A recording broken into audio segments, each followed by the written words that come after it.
유럽에 가서 이 정도 찬양을 들으려면 100불은 내야 됩니다. 참 은혜가 되고 감사합니다. 더운데 몸 조심하시고요. 오늘 말씀을 통해서 더욱 깊은 하나님의 진리를 깨닫기 원합니다.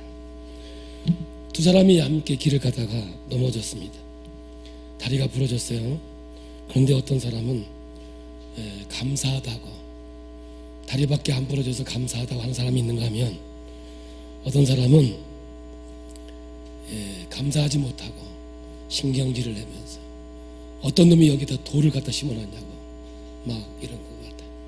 오늘 찬양하다 보니까 천국은 마치 밭이 묻힌 보화 같은데 땅 팔고 집 팔고 냉장고가 값이 나갑니까? 찬양하다 얼뜻 그 생각이 나가지고, 옛날에 초등학교 다닐 때 꼭 학교 가면 연초에 이게 가정 이렇게 하는데 자전거가 있냐 없냐, TV가 있냐 없는데 난 동그라미 칠 게 하나도 없는 거야. 다리미가 있냐, 다리미도 없는 것 같아. 그 생각이 나는데, 여러분, 인생을 살아가면서 보면 어떤 사건과 상황을 어떻게 인지하고 행동하느냐, 해석하느냐가 너무너무 중요해요. 어떻게 해석하느냐에 따라서 사람들은 감정을 가져요. 그래서요, 군중을 충동질하는 거는요, 이거는 사람을 바보로 만드는 거예요. 그리고 감정을 자극하게 되면 의지가 나오고요, 그 충동질은 결국에는 행동으로 옮겨지게 되죠. 사람이 행동하는 것에는 아무 생각 없이 행동하는 것이 아니라 다 과정이 있다는 거죠. 고양이하고 강아지하고 하나님을 인식하는 게 다르대요. 강아지는 주인이 먹을 걸 주면, 야, 나에게 먹을 걸 주는 거 보니까 하나님인가 봐, 이렇게 생각한대요. 근데 고양이는 먹을 걸 주면, 야, 나에게 먹을 걸 주네, 내가 하나님인가? 고양이와 이 강아지는 전혀 생각과 상황이 다르대요. 고양이가 강아지가 꼬리를 흔드는 것은 친해지자는 거래요. 근데 고양이가 꼬리를 흔드는 건 한판 떠볼까? 그런 표현이라네요. 이렇게 어떠한 상황과 환경을 인식하고 해석하느냐가 어떠한 행동을 가져오게 된다는 것이죠. 그러므로 여러분, 똑같은 사람이 가다가 똑같은 길을 가다 넘어져서 다리가 부러졌을 때 나오는 행동은 뭐가 다르냐 하면요, 인식과 해석의 차이죠. 제가 어느 집에 신방을 갔어요. 그랬더니 저한테 그러는 거예요. 목사님, 밥 한 그릇 더 드시죠. 해서 나를 상당히 배려해 주시고 아껴 주시는구나. 감정, 사랑을 받으니 참 좋다. 감사하네. 의지, 결단, 더 열심히 목회해야지. 행동, 이 가정을 위해서 한 번 더 기도해 주자. 제가 어느 집에 신방 갔습니다. 식사를 하는데 밥 한 그릇 더 드시라고 말씀했습니다. 해서 내가 살이 좀 쪘다고 돼지같이 많이 먹을 거라고 생각하는가 봐. 감정, 아이 기분 나빠. 무시당하고 내가 어떻게 목회를 하나. 의지, 결단, 목회 때려쳐야지. 행동, 직장 알아보러 다님. 똑같이 밥 한 그릇 먹으라 그랬는데 어떻게 인지하고 해석하느냐에 따라서 엄청난 행동으로 바뀌는 거죠. 그래서요, 정신심리치료 엘버스라는 박사님은 인지정서 행동치료라는 걸 통해서 이제 사람을 치료하는 거죠. 여기서 중요한 것은 뭐냐 하면 사건과 상황이 아니에요. 그걸 어떻게 인지하고 해석할 수 있느냐, 그거를 잘 심어주는 거죠. 그래서 문제가 있는 사람을 치료하는 방법은 어떤 행동에 대한 합리적인 생각과 올바른 관점을 가지도록 도와주는 거죠. 다른 말로 얘기하면 생각을 좀 바꿔 조금 터치해서 그 인지와 해석의 능력을 좀 바꿔주는 것이에요. 그러니까 오늘 TV에 보면 우리 아이가 변했어요. 이건 뭐냐면 바로 여기 인지정서행동 치료의 방법으로 거의 하는 거예요. 행동을 이상하게 합니다.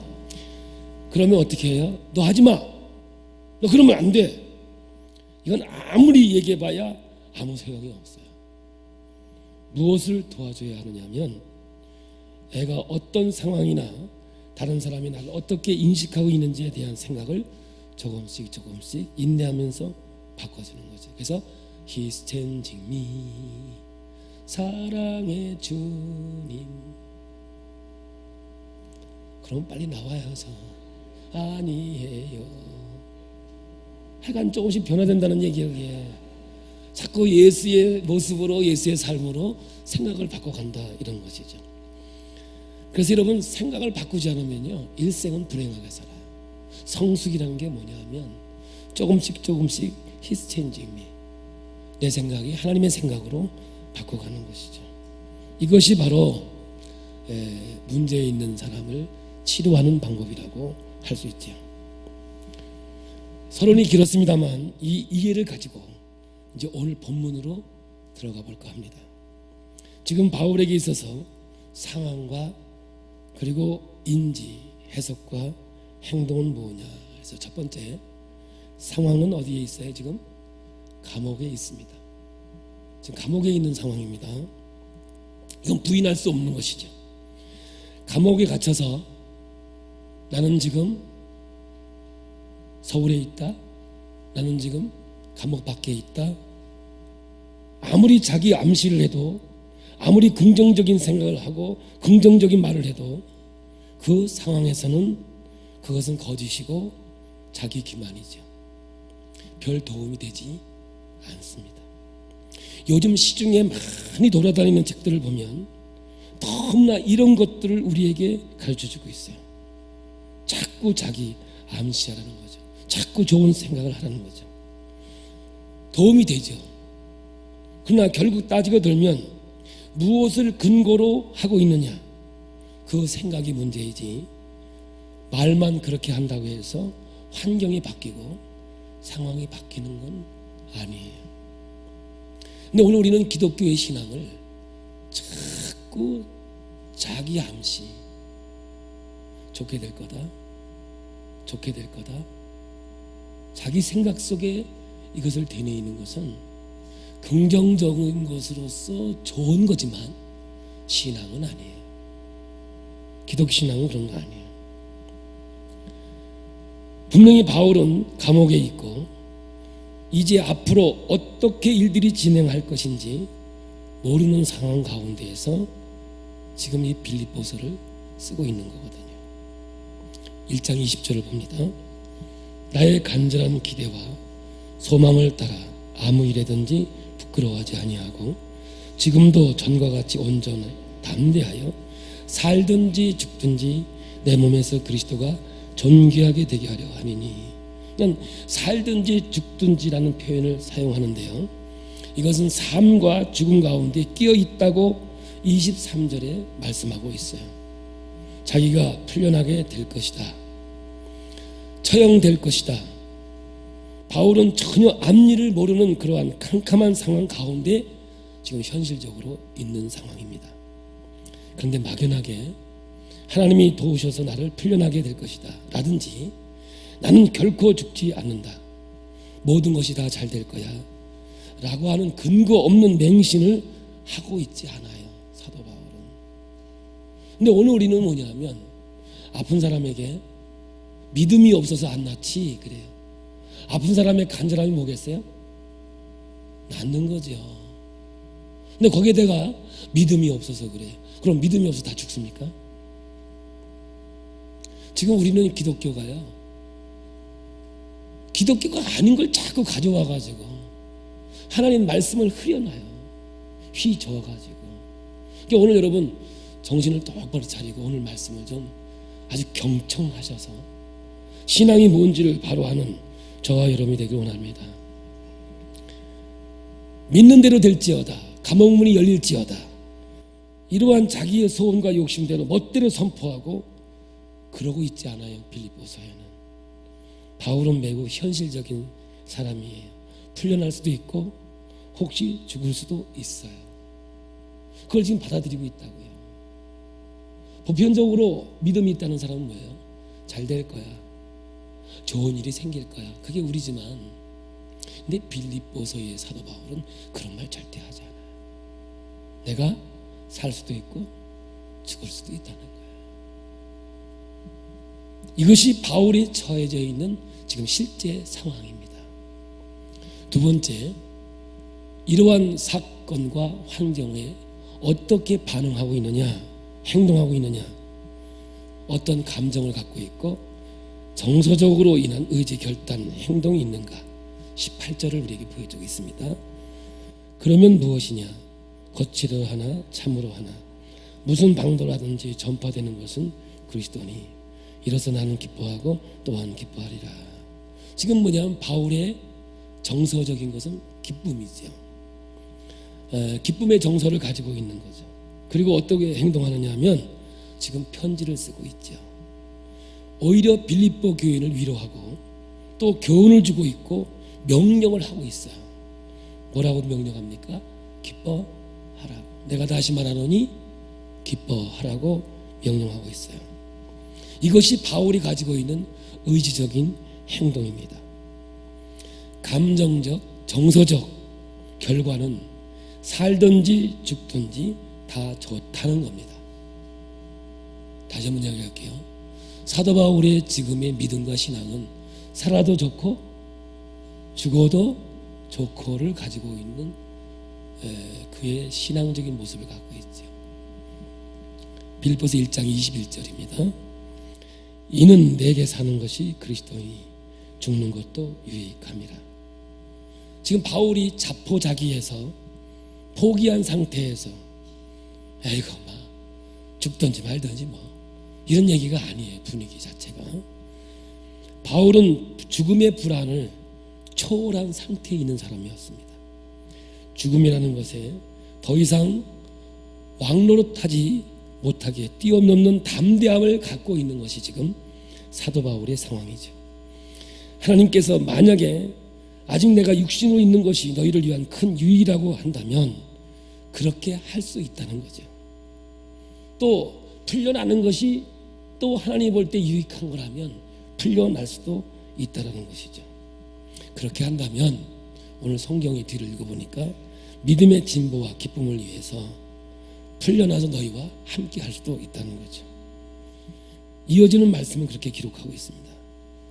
그러니까 죽기를 포기해버리고 에이고 마 죽어버리지 뭐 이런 상태는 아니죠. 살게 되면 축복이고 죽게 되면 저주다, 그렇게 말하고 있지 않다 이 말이죠. 주 안에서 살아도 복이고 죽음도 유익이다. 앞으로 어떤 일이 벌어질 줄 모르면서 죽음을 초월한 담대함을 가지고 있는 것이 바울의 행동, 어떤 결과로 가지고 있는 감정적, 정서적 결과라고 볼 수가 있습니다. 그러면 이제 여러분 오늘 핵심 포인트인 어떻게 인식하고 해석하느냐가 이게 궁금하지 않습니까? 어떻게 사도 바울은 이런 환경과 상황 속에서도 감정으로, 정서적으로 기뻐하고 즐거워할 수 있었을까? 어떻게 이런 상황 속에서도 죽음을 초월한 담대함과 변치 않은 기쁨, 흔들리지 않는 감사, 이런 것들이 넘칠 수 있었을까? 현실과 상황에 대한 인식과 해석이 어떠하길래 무엇을 근거로 해석하고 인지하고 있길래 이러한 기쁘고 기쁜 모습으로 삶을 살아가면서 오히려 편지를 쓰면서 빌립보 교인들을 위로해주고 권면하고 충고하고 있을까? 그 질문에 대한 대답이 오늘 우리 마음속에 정말로 새기고 돌아가야 할 복된 하나님의 소식이고 능력인 줄 믿습니다. 바울은 빌립보에게 편지를 쓰면서 이제 지난주에 인사를 합니다. 그리고 기뻐하다고 합니다. 왜 기쁘냐 하면 두 가지죠. 하나는 복음에 동참해서 정말 기쁘다. 나와 함께 그리스도의 사랑을 가지고 함께하니 정말 기쁘다. 또 하나는 뭐냐면 하나님의 섭리와 역사와 하나님의 뜻이 너희들을 성숙해서 멋진 하나님 백성으로 만들어 갈 것을 생각하니 기쁘다. 이 두 가지거든요. 다시 한번 얘기할게요. 빌보 교인들아, 나는 너무너무 기쁘다.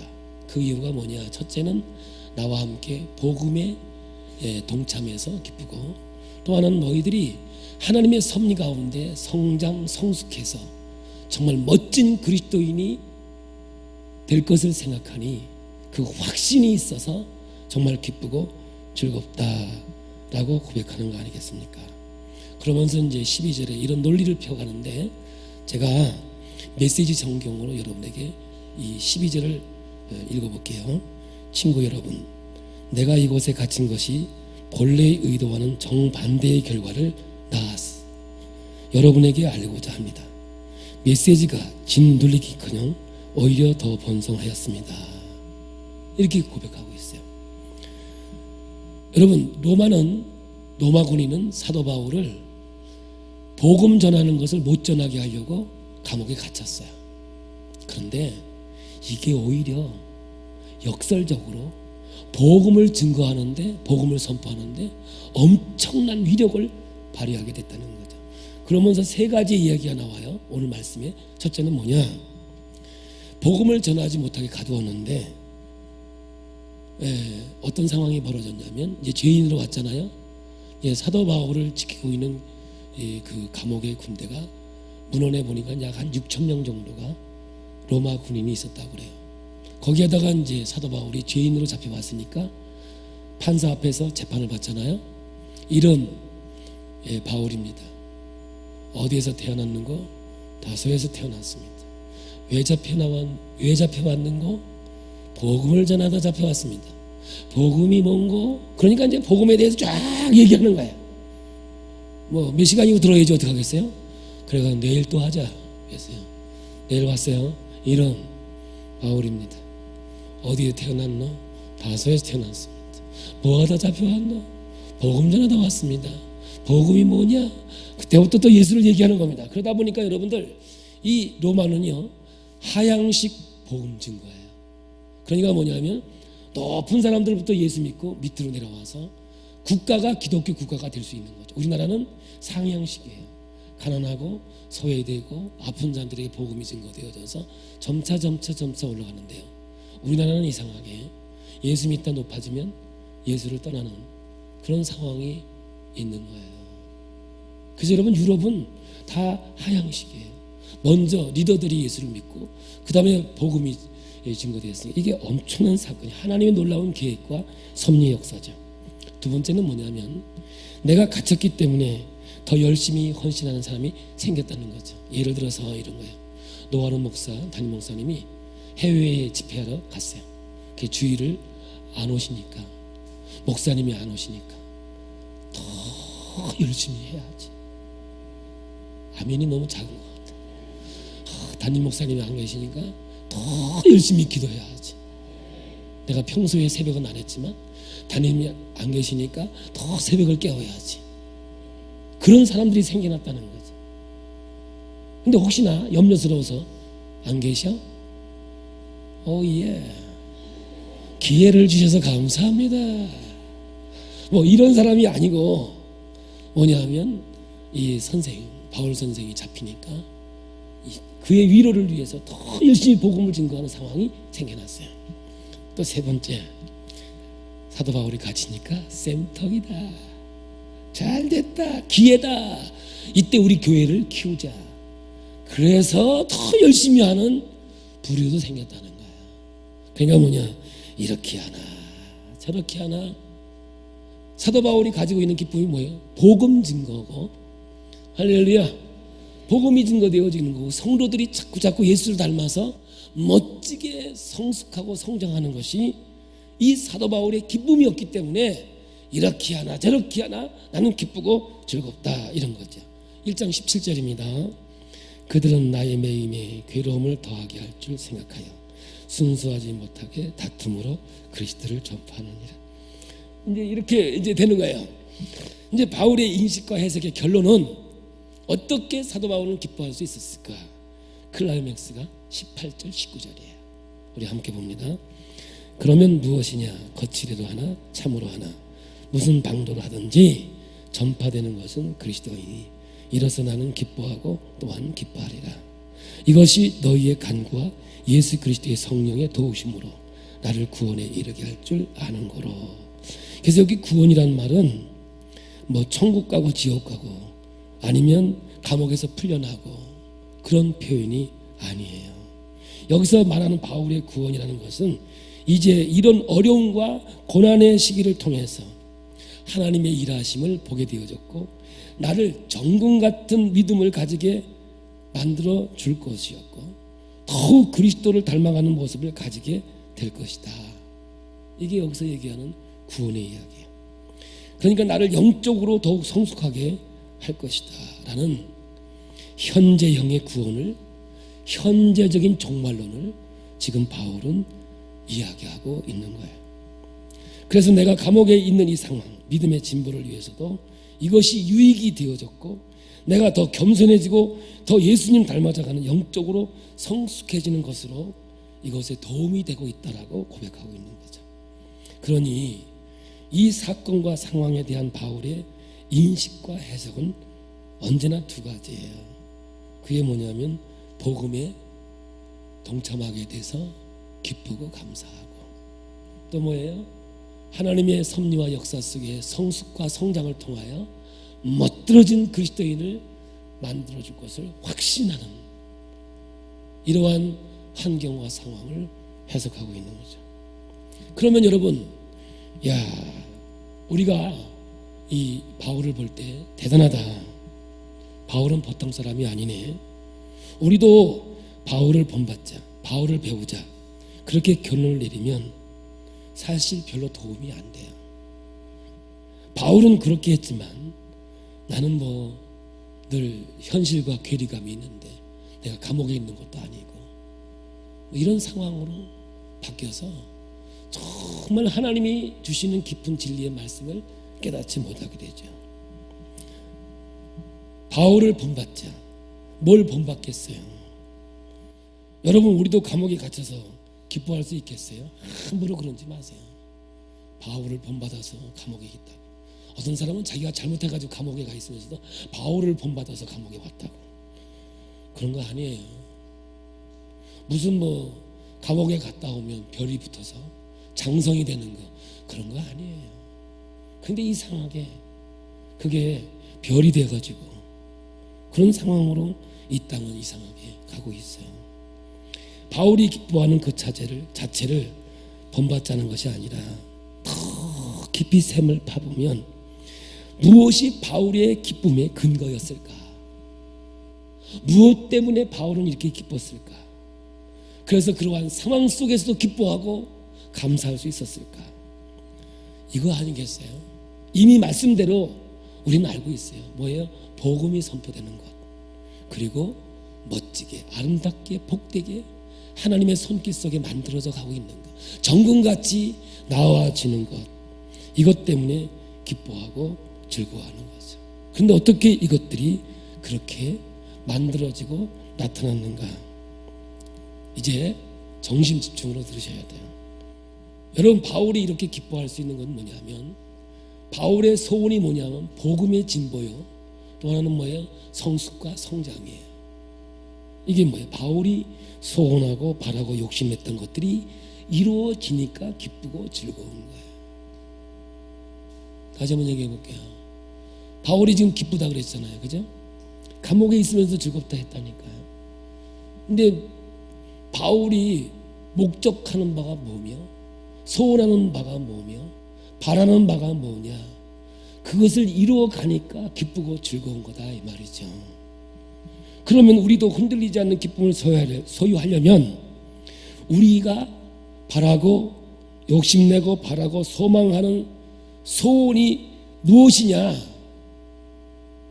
내가 바라고 소원하는 것들이 보여지는 것이 아닌 보여지지 않는 하늘의 소망으로 바뀌어지지 않는 한 우리는 이 사도 바울의 기쁨을 인식할 수도 없고 해석할 수도 없고 바라볼 수도 없는 거예요. 그러므로 오늘 여러분, 사도 바울이 기뻐할 수 있는 이유는 그 목적이 분명했기 때문에 그래요. 뭐예요? 복음의 진보와 변화되어져 가고 멋지게 만들어지는 하나님의 백성들, 하나님의 섭리와 역사를 이루어가기 때문에 그래요. 예를 들어 얘기해 볼게요. 우리 작은 아들 제필이가 중학교 때 고등학교 때 스마트폰이 없었어요. 그게 폴더예요. 폴더. 전화 걸고 받고 문자 쓰는 거 외에는 안 돼요. 사진을 찍어서 보내도 안감 이렇게 그걸 가지고 살았어요. 그리고 뭐 사달라 소리도 안 하고 그래요. 내가 고등학교 졸업하고 대학교를 가는데 또 뭐 갖고 싶니? 그랬더니 폰 이러더라고. 폰. 우리 아들의 소원이 뭐예요? 이제는 대학생 갔으니 절제 능력이 있으니 이제 믿고 폴더를 마감하고 이제 자기가 제한하는 능력, 통제할 능력이 있으니 이제 스마트폰을 사달라는 거예요. 그런데 제가 너 대학 기념으로 티셔츠 하나 샀다. 그는 우리 아들이 기뻐하겠어요? 야, 인마 이게 얼마짜린데, 인마 이게 엄청 비싼 거야 이거. 아무리 비싸도 제필이의 소원은 뭐예요? 핸드폰이라니까요. 그거 스마트폰이라니까요. 그런데 옷 사주고 기뻐하려면 열통 터져가지고 못 사는 거죠. 지금 이 얘기예요. 사도 바울이 서론에 얘기하는 기쁨은 복음의 진보고요. 멋지게 만들어져 가는 것이 기쁨의 근원이었거든요. 보세요. 근데 오늘 우리의 기쁨은 뭐냐 봐요. 이발은 이틀 기쁘대요. 이틀. 근데 이틀 지나면 머리가 또 커서 별로래요. 자동차를 사면 한 달은 기쁘대요. 근데 한 달 지나면 기스 나고 막 그래서 더 열이 더 받는데요. 집을 사면 1년은 좋대요. 근데 1년 지나면 고칠 것이 생겨서 오히려 열받는 데나 그때부터 전세가 좋아 막 이런다네. 우리의 기쁨을 계속해서 유지시켜 줄 만한 것이 이 세상에 보여지는 것은 되는 게 아니에요. 그러니까 오늘 여러분, 저와 여러분들이 이 땅에 보여지는 것을 보고 기쁨으로 산다면 이틀, 한 달, 1년, 여러분 언제까지 그 기쁨을 유지할 수 있겠어요? 그건 불가능한 거죠. 항상 기뻐하라, 쉬지 말고 기도하라, 범사에 감사하라. 우리에게 명령을 하고 계시는데 어떻게 기뻐할 수 있냐 이거예요. 비결은 한 가지입니다. 우리가 욕심내는 바, 우리가 기대하는 바, 우리가 소망하는 바, 우리의 추구하는 바가 바뀌어져야 되는 거예요. 이 세상에서 일시적으로 눈에 보이는 것이 아니라 영원한 것이 욕심내는 대상이 되어야 하는 것이죠. 21절을 봅니다. 이는 내게 사는 것이 그리스도이니 죽는 것도 유익합니다. 이 말씀이 당장 와닿는 표현은 아니에요. 사는 것이 그리스도다. 이것이 무슨 말입니까? 바울의 삶에 대한 정의를 내리고 있는 거죠. 이 말은 뭐냐? 나는 예수가 내 기쁨이고 내 소원이고 희망이다. 이런 뜻 아니겠어요? 여러분은 뭐예요? 나에게 산다는 의미는 뭐예요? 재미있는 거 아니에요? 혹시 여러분, 나에게 있어서 산다는 것은 돈 버는 거다. 돈이 들어오면 재미있죠? 즐겁죠? 기쁘죠? 돈 떨어지면 죽는 거라니까요. 어떤 남자는요, 제가 얘기했죠. 제가 군대에 있을 때 우리 부대에 제 쫄따구가 고무신을 거꾸로 신었어요. 여자가 빼닥구들을 거꾸로 신었어요. 죽어버렸어요. 그의 인생은 뭐예요? 삶의 목적이 그 여자였어요. 요즘에는 워카를 거꾸로 신는다네. 상황이 바뀌었대요. 세월이 흘러서. 여러분, 어떤 사람은 이래요. 나는 삶의 의미가 내 자식이야. 내 자식이 잘못되면 나도 죽어. 그러면 여러분, 그 자식이 매일 자식입니까? 언젠간 떠날 건데. 여러분, 자식이 속 안 썩입니까? 왜 무자식이 상팔자란 말이 나왔겠습니까? 속 썩인다 그 말이죠. 그러니까 오늘 여러분, 우리의 기쁨은 내 뭐가 목적이 이루어지니까 기쁜 거예요. 지금 사도 바울의 기쁨은 다른 게 아니에요. 그가 추구하고 있는 목적이 이루어지고 있기 때문에 기쁘고 즐거운 거예요. 감옥에 있었지만 제자들이 예수님에게 배가 고파서 뭘 드시겠어요? 라고 예수에게 말하니까 예수님이 이렇게 얘기해요. 나에게는 너희가 모르는 다른 양식이 있다. 이렇게 말씀하세요. 요한복음 4장 32절부터 34절이에요. 시작. 이르시되 내게는 너희가 알지 못하는 먹을 양식이 있느니라. 제자들이 서로 말하되 누가 잡수실 것을 갖다 드렸는가 하니 예수께서 또 이르시되 나의 양식은 나를 보내신 이의 뜻을 행하며 그의 일을 온전히 이루는 이것이니라. 그러니까 어떤 사람은 고스톱 치는 게 양식보다 더 귀해요. 밥 먹어라. 안 먹어요. 고스톱 치냐고 밥 안 먹어요. 잠도 안 자요. 그렇게 좋은 거예요, 여러분들. 그냥 그의 인생에 있어서 즐거움이 뭐냐? 고스톱이죠. 팔자가 나중엔 다 망하는 거예요. 예수의 양식은 뭐냐면 말씀과 같이 나를 보낸 신이의 뜻을 행하며 그의 일을 온전히 이루는 것이 우리 예수님의 양식이었어요. 음식이 나의 생명을 연장시키는 절대적인 요소가 아니다. 이것은 나에게 생명의 근원이 되는 것이 아니고 밥 먹는 것이 내게 에너지 자원이 아니라 하나님의 뜻을 행하며 그의 일을 온전히 이루는 것이 양식이다. 밥보다 더 귀한 거고 나에게 삶의 근원이고 능력이다. 그것이 나에게 기쁨이다. 이런 뜻이겠어요. 사도 바울은 내게 사는 것이 그리스도다. 그리스도만이 나의 삶의 목적이다. 그분만이 나의 삶의 근원이다. 에너지다. 내 생명을 지탱해 주시는 분이다. 바로 그 말이겠습니다.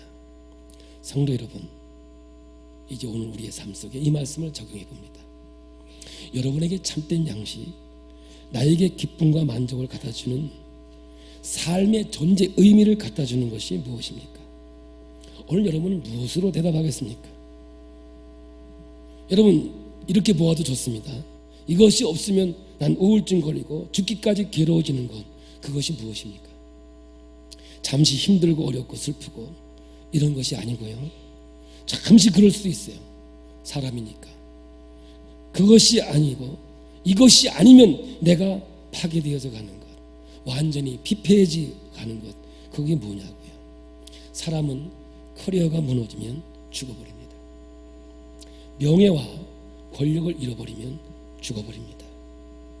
잠시 동안 우울할 수 있죠.